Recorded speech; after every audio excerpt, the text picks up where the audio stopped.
Hello and welcome to Alienware's Recall, episode number 3. Today, joining me on the show is, as always, KatanaMordecai, our lovely co-host. How are you today, Katana? I'm doing well, thanks. How are you? I'm good as well. Joining us are two guests for this week's show. Hi L9 from Cloud9 Gaming. How are you doing? Pretty good. How about yourself? Yeah, great, thanks. And ODEE is joining us as well, Managing Director of Team Dignitas over in LA from the Team Dignitas Gaming House. How is LA today? Is it as sunny as it looks on your camera? It is sunny, but I can't see a bloody thing in here, so I'm going to take these off.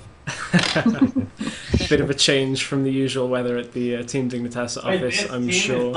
Yeah, it's rather nice here.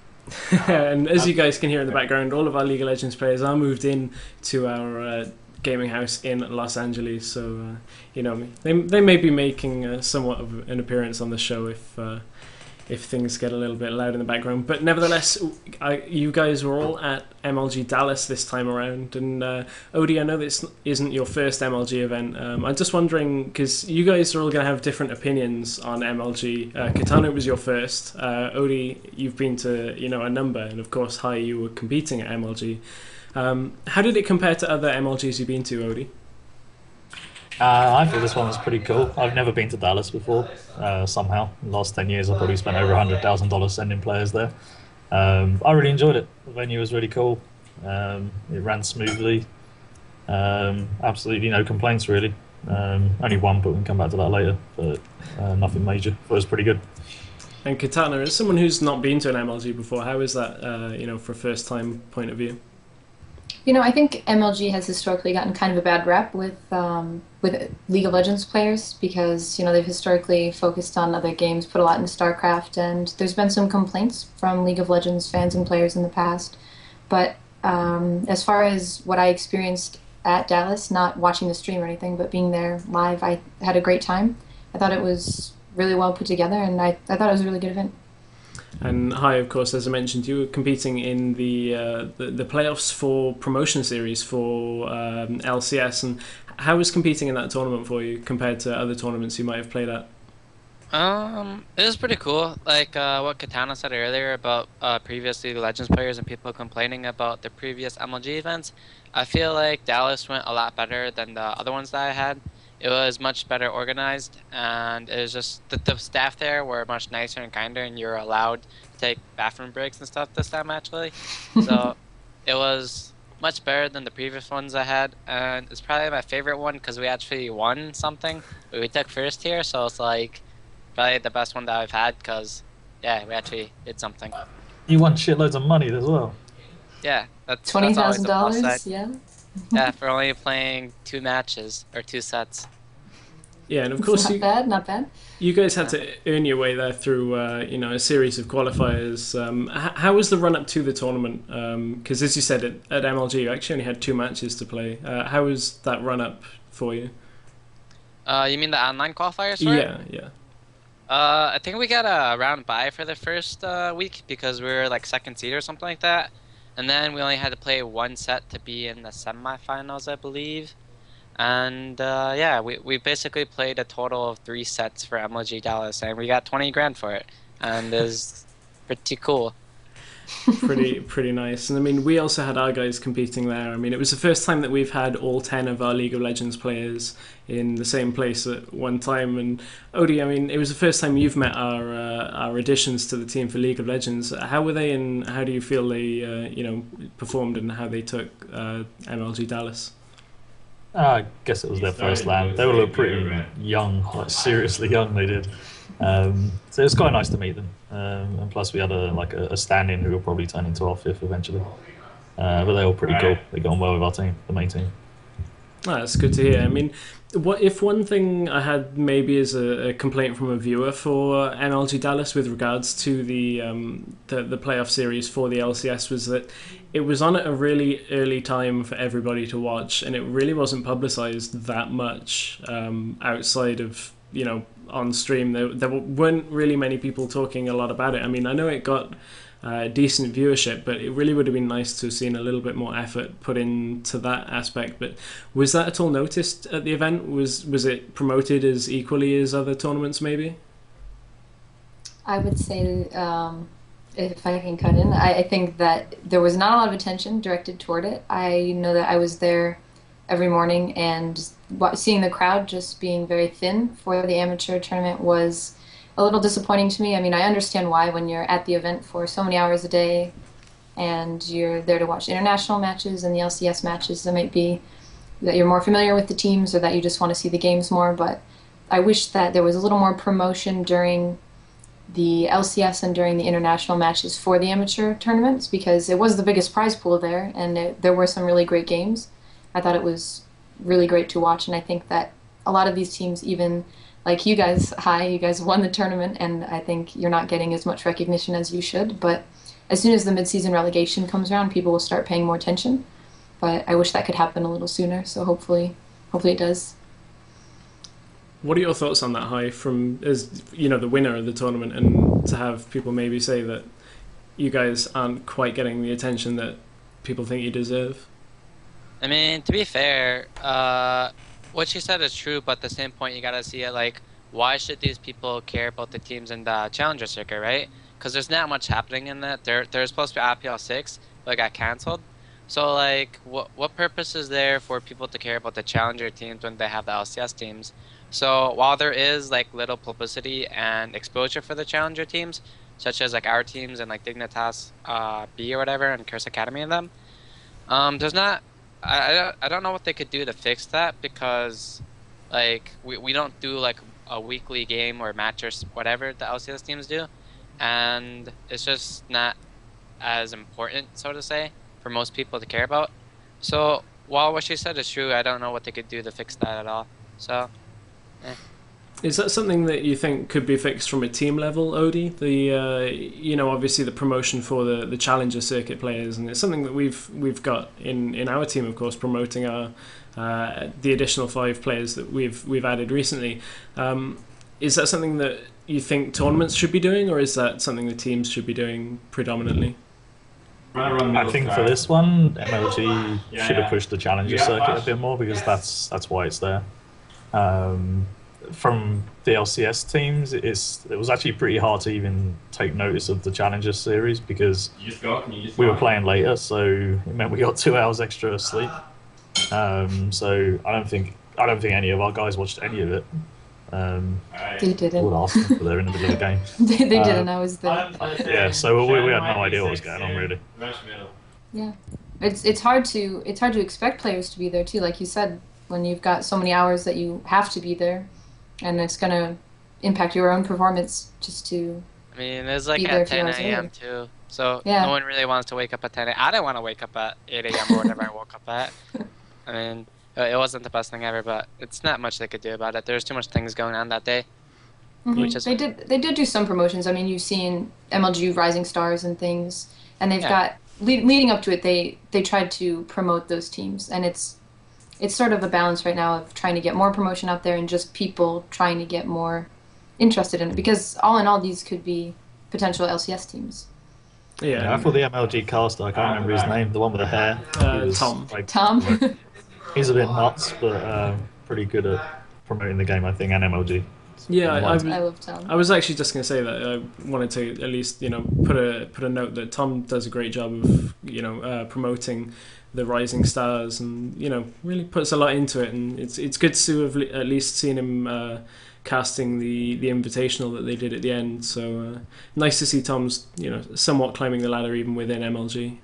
But from there, I mean, we had the LCS games as well, and a lot of games were played at MLG for LCS that weekend. And I think one of the major talking points, at least from day one, was that Complexity turned up and showed us why exactly Complexity are in LCS. And to step aside from my team affiliations for a second, it was nice to see Complexity performing strong, but of course it's not always that nice to see it at the hands of your own team. But I mean, can you guys talk maybe about how Complexity were feeling going into that game, if you talked to them at all? I know, Katana, you're friends with a number of the Complexity players.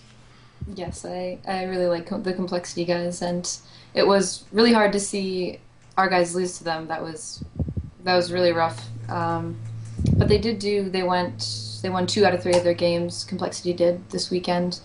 I know that they were pretty excited going into it because they had a lot of prep.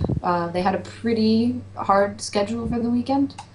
They were really pumped going into the third game, I know, after they had won the first two games. And unfortunately, for them, they weren't able to pull that one out. But I think they were in pretty high spirits, looking to turn things around because they're always talking about how they do really well in scrims, but when they show up to LCS matches, they just get nervous and kind of choke, which just happens with newer teams. They haven't been around as long as like Dignitas has, and so I think it was a pretty good event for them. I mean, I saw that tweet that Lorta Mortis made where he said that he preferred the setup rather than, you know, being in the LCS studio with the flashing lights behind them for every kill. ODEE, you've had a lot of experience with people in different setups, on LAN, offline events, online events. Is that really that much of a difference for a player of exactly where they are for where they're playing? Depends on the player. Some players can't cope with live environments. Some people will have to play in their bedroom, so a studio environment is better for them. I don't really. It's hard to do it in less than an hour to tell you exactly how to explain all of that. But like with a team, the teams, everybody's different. So it's making sure you gel that team together and making sure everybody's kind of switched on to the same level. Like that game against Complexity, we went in with a plan and we made two mistakes. The guys know what went wrong. But that's where you become a proper team. After a game, after a loss, you work out what actually happened and you move on to the next game. Once you lose, it's too late. Although we didn't have a good week this week. Obviously, losing 2, only winning 1. But we're still 11-4 in the league, and if you told me at halfway we were going to be 11-4, I would have taken that. I said that to our guys, and they all looked at me in disgust, but I'm still happy. And if Odie's happy, you know we can all be happy. Yeah, and I'm sure that, you know, a couple of little things have made our players perk them up a little bit since. But Hi, you obviously, we've said we're playing at the venue. How did you find it playing? Do you suffer from nerves at all or anything like that when you're at a live venue with a live crowd? I think when it comes to like the actual setup of like the computer, the monitor resolution and everything like that, it'll take everyone a bit to get used to. Like I play like on a 17-inch monitor or something like that at home, and then when you go to MLG Dallas or the Riot Studios, I think they have like a 23-inch monitor or something like that. You have to play on their resolution, because I play like on a widescreen resolution, and it's like 1920 by like 1080 or something like that. So like you have to get used to that, which is fine, and it might take other people longer than someone else to get used to it. And as far as like being in front of a crowd and not being in front of a crowd, that's also dependent on the person. Personally, me, I don't really care if I'm playing in a studio, my bedroom, or in front of like 10,000 people or something. I feel like once you get into the game, you start to focus on the game. You don't really care about the crowd anymore. It might affect your nerves going into it, but once you start warming up and you start playing the game, then I think everyone's basically good to go. So, yeah. Yeah, and as we were saying, the LCS matches across the weekend, I mean, from the team standpoint, we dropped the game to Complexity on the first day, then I believe beat GGU on day 2, and then against Vulcan on the last day had a very long game where really you learned why Tristana is so powerful in the late game. But the LCS matchups were probably, I think, with the live crowd, it's the first time we've had the NA LCS matchups with that live crowd, and definitely from a viewer standpoint, it made them feel a little bit more special. I mean, being in the crowd watching the LCS games, did they really feel like LCS games at all to you guys? I know that's a bit of a strange question, but it's a big difference going from a studio to a live crowd environment. Felt the same to me, I guess. Yeah, it felt. I mean, I think it did feel a little more special, like you said. I mean, it seemed like a bit bigger of a deal just being at an actual tournament as opposed to just watching it on stream, being in a studio. Yeah, I guess it's something a little bit different from when you're watching it at home. It definitely had a different feel to how the LCS normally feels.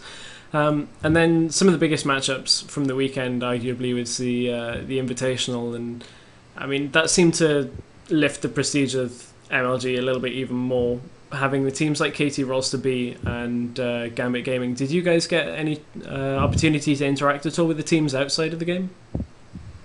And it's done. outside. Yeah. Yeah, the after party was pretty cool. The Twitch party? Yeah, the Twitch party was pretty cool. But interacting with those teams and actually watching those teams play was pretty cool. Katana, did you get or Hi? Did you get a chance to speak to the Gambit guys at all? I know they're probably a little bit more approachable. I saw them and everything, but I was a bit too nervous to go say hi to them. I looked like Alex Ick in the eye, and I think I stole a bit of his power. Well, I think that's all I did. And yeah, that's about all I could do. I didn't want to shake his hand or anything because too nervous. So yeah. Yeah, I was introduced to Alex, but that's all of them that I was able to meet. But he was a really nice guy. Yeah, my only complaint, as I said, of MLG this time was actually the LCS games were interrupted with the international matches, so I think that was a real distraction for Curse and us. I think it was a little bit unfair on Curse and us as well. What they should have done, and I told Riot and MLG this, they should have done LCS, get it out of the way, let the teams concentrate on the actual LCS, which is the important bit, to be perfectly honest, and then put the international invitation on the last day, and then we could have just concentrated on one competition at a time. But our guys were so excited to play the Russians that kind of distracted us. I think that's my only real excuse for this week, really. I think we were a little bit complacent and too busy on wanting to play Gambit gaming. Yeah, I mean, not to make from my point, not to make any excuses, but I definitely felt it was a bit strange playing both LCS games and the International Invitational on the same weekend. I mean, you know, who knows? Maybe it would have been a different result if they hadn't had the LCS games, but that's not the point at all. But those games against Gambit, I felt that we came out and were pretty strong for for most of the game, and then I think I heard in an interview Crumbs was saying that just their team synergy and consistency just kind of ended up winning out. And how was that watching the games, and how was our team afterwards, ODEE? They were okay afterwards. They were obviously disappointed. Watching it's always painful watching your team lose, but I think it's a good experience. It's a lot of good came out of playing Gambit, and a lot of our training moving forward will change because of that game. I know I talked to them after, and they said that they learned more from playing Gambit than they did from playing almost anyone else that they've played recently, and that they took a lot away from that set. It definitely is, with the international games, a distraction from LCS, like ODEE was saying. But I think it's also good that MLG tries to do things like that, because with LCS we see kind of a big region lock, and we don't really get to see NA versus EU, and most people hadn't ever seen KTB play or had seen very little of them. So it's good from a spectator standpoint, but from a team standpoint, it's definitely a little different. Yeah. And what did you think watching those high?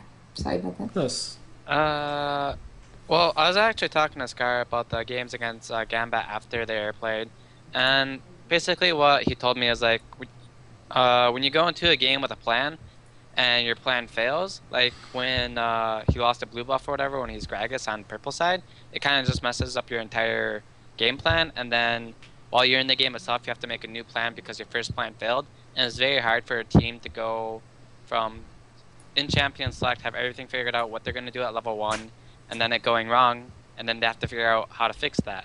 And against a team that's very aggressive early on and pushes 24/7 like KT roster B, and that doesn't make many mistakes, it's very hard to come back if they don't make a mistake.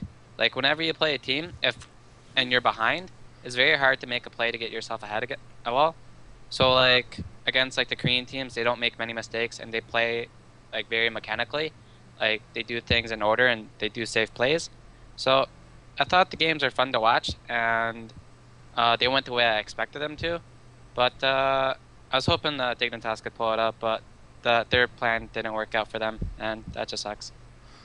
Yeah, and I mean, we saw Curse go up against Roster B, and it was a fairly similar affair from how the Dignitas Gambit Gaming games went. That I mean, Curse's games across the weekend showed that Curse, and how they performed in previous weeks. Like Team Dignitas, we've shown that we're a solid team, but these teams kind of come across and they're a little bit maybe more consistent and have better team compositions and a mentality for the particular games. But I mean, overall, it ended with Gambit and Rolster in a one of the best series of the weekend. And how was that watching those games for you guys?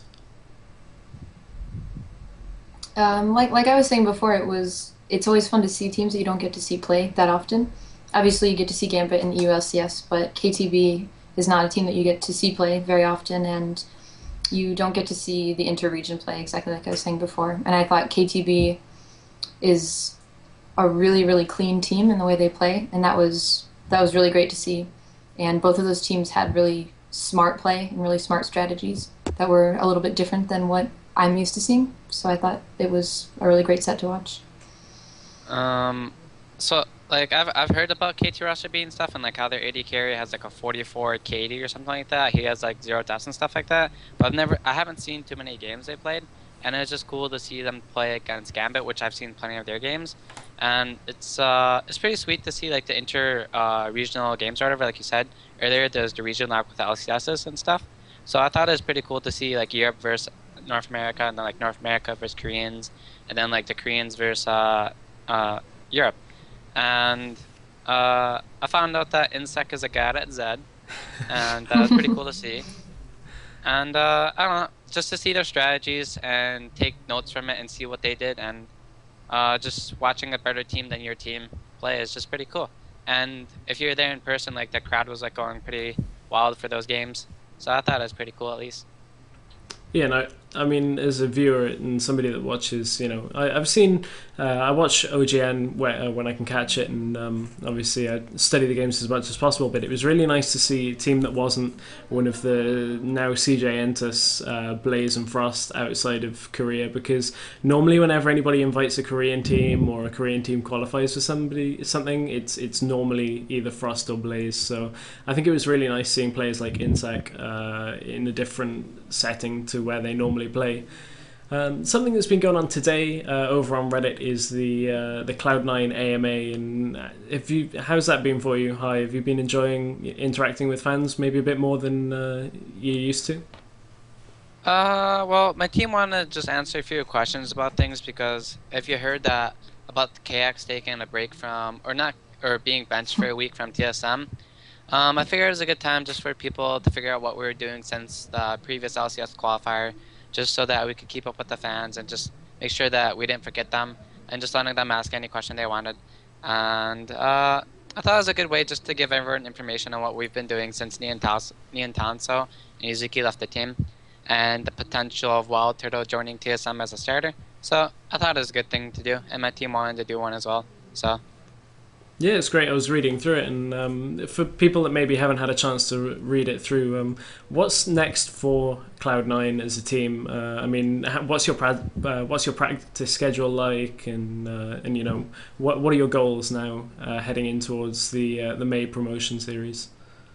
well, before we figure out what we can do, we will probably have to wait for this 1 week trial period to see what goes on with Turtle, to see if he can get a starting position on TSM or not. We all want him to, and that'd be really sweet if he did. But in the case that he does become a starter for TSM, we'd obviously need a new player on our team.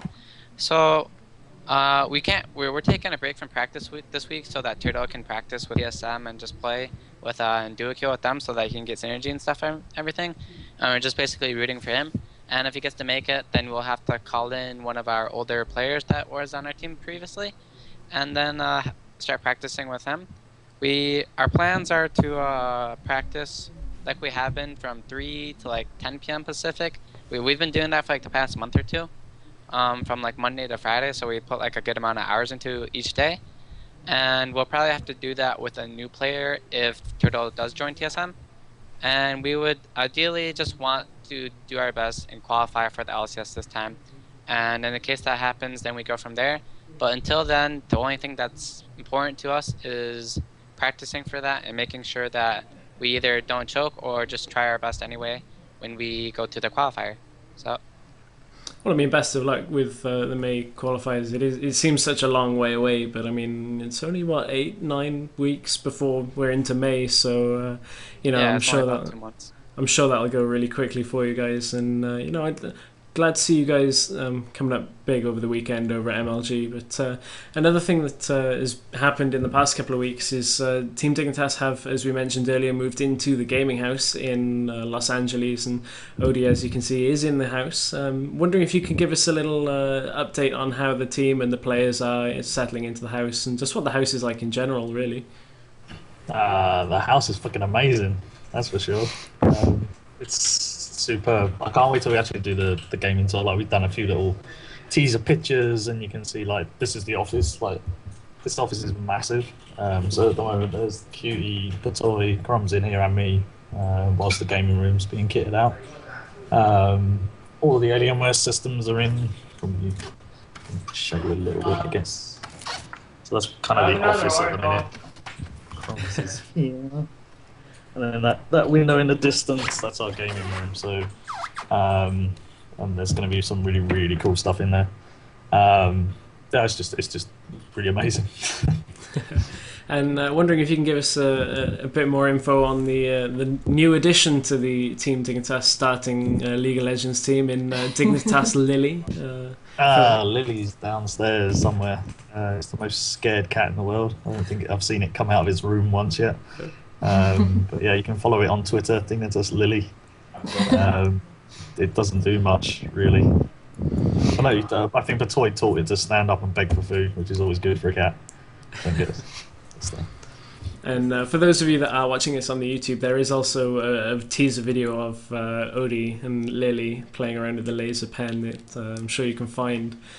Should just be in our recent videos as well. So that's you know, a nice little funny video with Dignitas Lily, and everybody's calling for us to get it verified on Twitter, like Curse's dog is. Is because that something? Of the curse dog, but I believe that's been removed. I believe the curse dog is no longer verified, unfortunately for them. Oh. Maybe we can get ours verified. You know, we are top of the LCS table at the moment. Yeah. But we got our Alienware systems in. That's the main thing. So we're on Alienware Aurora R4s, which are massive, powerful systems. So I've been setting them up. I've done 8 so far. I've got 2 more to do. Yeah, so they're really pretty cool. Yeah, and we had some pictures go up from a recent visit to Kingston. Is that anything you can talk about with us, ODEE? Yep, went to Kingston 2 weeks ago, I think now. Kingston HyperX sponsor us. I don't know if you've seen the Kingston HyperX series of videos, but we'll be doing one of those in early April with the whole team. So we should get the script for that next week, so it should be really, really cool. And also went to see Western Digital, WD, in Irvine. And I see the advertising on Twitch with an N900 router, which is what we're using here, so go out and buy it, kids. Well, as we come to the close of the show, just wanted to give you guys an update on something else that we're doing here on the Ready Up TV channel. We, of course, had Ready Up TV last night with myself, Dogbert, and Maddles, the StarCraft caster for Insomnia 48. You can catch that in the VODs as well on our YouTube channel. And also, we've been running the Scan UK Legends League over the past couple of weeks, and we're heading towards our final week next week, so make sure you check that out. I believe the finals are going to be on Saturday. There will be a post about that on our website with full info on that. But this weekend is as well I-48, where I'll be casting the Razer League of Legends Cup for Insomnia 48, so that's going to be a great tournament as well. You guys can make sure you check that out over at iseries.multiplay.co.uk. As I said, I'll be casting Friday, Saturday and Sunday for the grand finals, which are going to be around about evening time, around about 6 o'clock UK time. And just wondering if you guys have got any shout-outs that you wanted to do. Hi, where can people find out more about Cloud9 and also yourself? I've been trying to help out my jungler recently because he has like 32 followers or something, like 32 followers on Twitter or something like that. So I want to get him to like 100 or something. So you should follow him at MeteosLOL. And I think that's about every shout-out I need to do. But random question for ODEE, if you don't mind me asking. You said you're bringing in 10 computers. Does that mean you're bringing in the B team for Dignitas as well? or is it just gonna be, or what's up with that? Gives us the option to bring in 5 people anytime we want from anywhere. Oh, okay. The Being diplomatic secretive answer. about it. Secrecy. Okay, And the well, that's Alienware Aurora R4 systems, and they're really cool. Wow, The even more diplomatic answer. As you know, you can imagine having a house allows people to do multiple things with teams. We've got so many players that who knows who might end up wherever. So Katana, have you got any shoutouts for this week? Yeah, you can follow me at KatanaMordecai, which is down below my name. But moving things. But my Twitter did just get hacked, so if anything weird comes from that, it is not me. And you can also follow the Dignitas. You can also follow the Dignitas YouTube. That's where Recall is. That's where all of the content that we make is, as well as some interviews that'll be coming up and some stuff from MLG Dallas. And obviously, thank you to all of our sponsors who make all of this stuff that we do possible. And ODEE, I'm sure yours will be probably the longest for all of our sponsors as well. So ODEE, have you got any shout-outs to give this week? You go. Yeah, I just want to thank obviously Alienware for getting out of the house with so many systems. They're top of the range systems, so they're worth a lot of money. They also sent in their exhibition stand builders last week to plan our gaming room. I can't wait for that to start being built. That involves some kind of hologram as well, so I'm looking forward to that. Wow. And they sent Snuggies. Oh yeah, Alienware Snuggies, which I'm actually sleeping in at the moment because we don't have any. I'm polymorphing, rumble. This is Recall featuring every player on Dignitas also. Yeah, it's giving an insight to how team fights work in I have shields for you. I have shield. Nice.